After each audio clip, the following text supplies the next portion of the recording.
तो गाइस कैसे हैं आप सब लोग। स्वर्ड्स एंड स्कार्स के एपिसोड 34 के साथ हाजिर हो। तो लास्ट एपिसोड के एंड पे हमने देखा था कि एक लड़की पानी के अंदर नंगी पुंगी होकर बैठ जाती है और हमारा सांकू जो होता है वो सामने खड़ा होता है और वो सोच रहा होता है कहीं ये पागल तो नहीं है, क्योंकि वो सिर्फ वहां पर घटिया ठरकी कह रही होती है। हमारा सांकू भी काफी ज्यादा गुस्सा हो जाता है और कहता है कि लड़की यहाँ से दफा हो जाओ, ये तुम्हारा घर नहीं है जहाँ पर तुम कपड़े उतार कर किसी के ऊपर भी झिला सकती हो। जल्दी से किसी और जगह पर जाओ और जाओ, अगर तुम्हें रोना ही है तो किसी और जगह जाकर रहो। तुम्हारा सांकू जब उसे ये बात कहता है तो वो लड़की उसे कहता है कि तुम अपनी बकवास बंद करो, तुम ठरकी कहीं के, तुम यहाँ पर बिना परमिशन के मेरी बॉडी को कैसे देख सकते हो। तुम्हारा सांकू उसकी बात सुनने के बाद सोच रहा था मुझे लगता है कि ये लड़की तो पागल है, मुझे यहाँ पर इसको अवॉइड करना चाहिए, क्योंकि इसके साथ और ज्यादा बहस की तो ये यहाँ पर कुछ और ही ना कर दे। और इसी के साथ ही हमारा सांकू जो होता है पानी से बाहर निकल आता है, अपनी तलवार उठाता है। जैसे वो अपनी तलवार उठाकर वहां पास जाने लगता है तो वो लड़की उसे कहती है कोई बात सुनो, क्या तुम यहाँ पर तलवारबाजी में अच्छे हो। तुम्हारा सांकू से कहता है इस बात का क्या मतलब है, तुम यहाँ पर मुझसे इस तरह का सवाल क्यों पूछ रही हो। तो वो उसे कहते हैं क्या तुम यहाँ पर मुझे तलवारबाजी की कुछ टेक्निक सिखा सकते हो।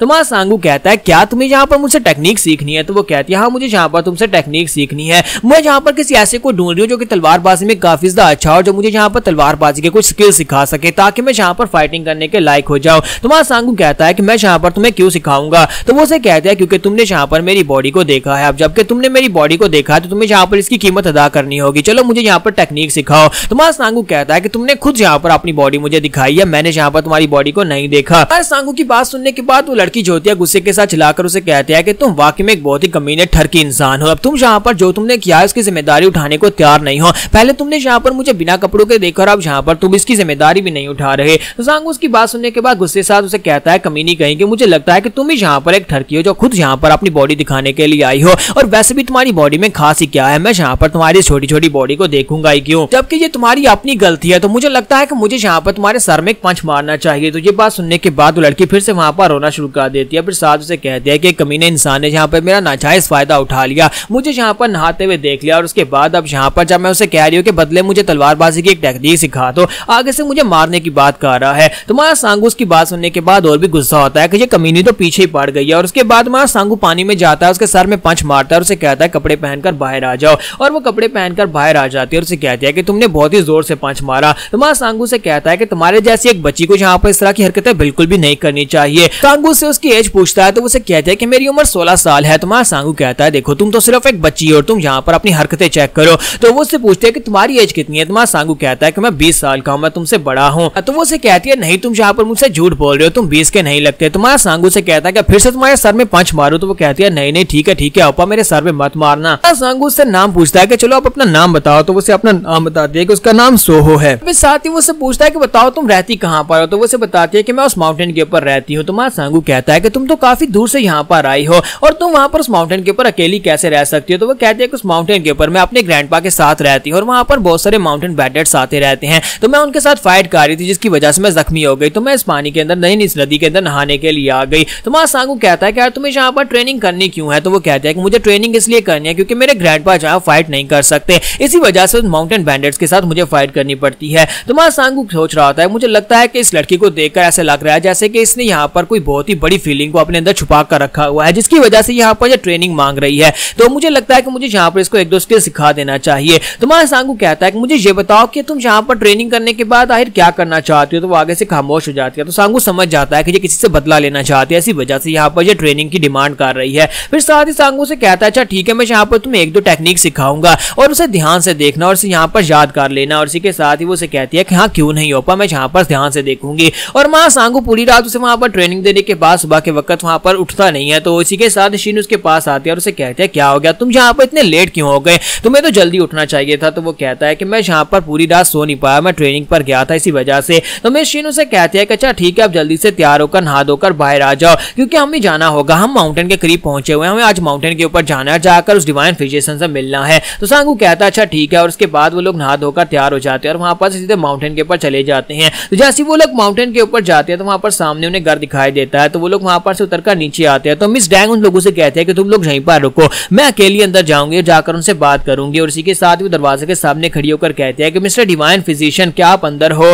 तो थोड़ी देर तक तो अंदर से जवाब नहीं आता। तो मिस डैंग कहते हैं कि मुझे पता है कि तुम मेरी आवाज को सुन सकते हो और तुम अंदर ही हो, चलो जल्दी से बाहर आओ और आकर मुझसे बात करो। तो डिवाइन फिजिशियन जो होता है वो खिड़की के अंदर से बाहर झांकता है और कहता है कि बताओ तुम यहाँ पर कौन हो और क्या करने के लिए आई हो। तो वो उसे अपने बारे में बताते हैं कि मेरा नाम डैंग जियोम जू है और मैं यहाँ पर मिलिट्री अफेयर्स की ऑफिसर हूँ जो कि यहाँ पर म्यूरियम अलायंस की तरफ से आई हूँ, तुमसे बात करने के लिए आई हूँ। तो वो से कहता है कि अगर तुम यहाँ पर कोई पेशेंट लेकर आए हो जैसे ट्रीटमेंट की जरूरत है तो मैं ट्रीटमेंट करना छोड़ चुका हूँ, मैं यहाँ पर ट्रीटमेंट नहीं दे सकता। स्टैंग उसे कहता है कि नहीं, मुझे यहाँ पर किसी का इलाज नहीं करवाना, बल्कि मैं म्यूरियम अलायंस की तरफ से ऑर्डर्स लेकर आई हूँ, हमें यहाँ पर तुम्हारी जरूरत है, हम यहाँ पर एक संधि करना चाहते हैं माजे और मावेंग पैलेस लोगों के साथ, जिसके लिए हमें तुम्हारी जरूरत है। सुनने के बाद बुड्ढा मास्टर उसे कहता है कि मैं एक बहुत ही बुड्ढा और बीमार आदमी हूँ, मैं यहाँ पर तुम्हारी कोई मदद नहीं कर सकता और इस दुनिया के साथ अब मेरा कोई भी ताल्लुक नहीं है, ना ही मैं यहाँ पर म्यूरियम अलायंस के साथ कोई ताल्लुक रखना चाहता हूँ, इसलिए यहाँ पर अपना टाइम वेस्ट मत करो और चली जाओ। तो इसी के साथ ही वो खिड़की बंद करके अंदर चले जाते हैं। तो मिस डैंग कहती है कि डिवाइन फिजिशियन प्लीज मेरी बात तो सुन ले,